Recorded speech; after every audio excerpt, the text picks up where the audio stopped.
Судиката од Кривичниот суд Дженита Бектовиќ е единствената кандидатка за да го наследи столчето во судскиот совет на Сашко Ѓоргиев, чиј мандат како член завршува во септември.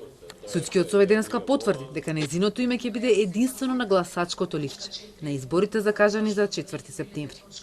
Ова место е наменето за судиите припадници на заедниците, кои се помалку од 20% од населението. Бектовиќ во моментот го води судскиот процес за спортските ваучери, а во минатото од високопрофилните предмети беше судика во Таргет Тврдина и Трезор, пред апелација да ги укине и врати на повторно судење. Според актуелниот закон, доволно е еден глас за таа да биде избрана, а со законските измени кои се во подготовка се предвидуваше и оваа празнина да се надмине. Оценската мисија на Европската унија препорача да се воведе минимален број на гласови потребни за еден судија да стане член на судскиот совет, но и можно да се гласа против, не само за, кога има само еден кандидат. Но судството освен законски има и финансиски празнини, а со ребалансот на буџетот се предлага кратење на судскиот буџет за околу 65 милиони денари, потврдија од советот. Затоа, денеска вага, дали и понатаму, судски може да си дозволи да издвојува средства за снимање и пренесување во живо на седниците. На крај сепак одлучија, по име на транспарентноста, оваа пракса да продолжи.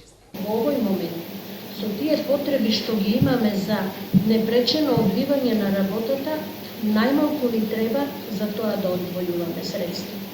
Зошто? Затоа што не сум единствен член во судскиот совет што нема компјутер за работа, исправен, што нема принтер за работа. Колективна одговорност не постои.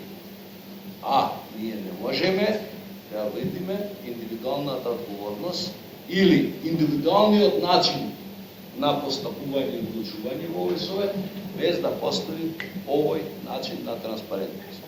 Од една страна нема пари, од друга страна се бара транспарентност.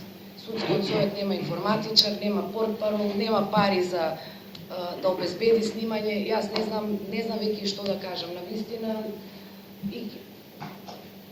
и да донесеме, можеби финансии нема да ни ги одобри тие пари. На финансиска независност на судството инсистира Европската комисија, но и оценската мисија на Европската унија, која напиша во препораките да се обезбеди ефективна буџетска автономија. Од друга страна, периодов главен предизвик за судскиот совет е и неговата реформа. Премиерот предлагаше распуштање, но по амбасадорските и експертските критики остави простор и за поинакво решение за судски.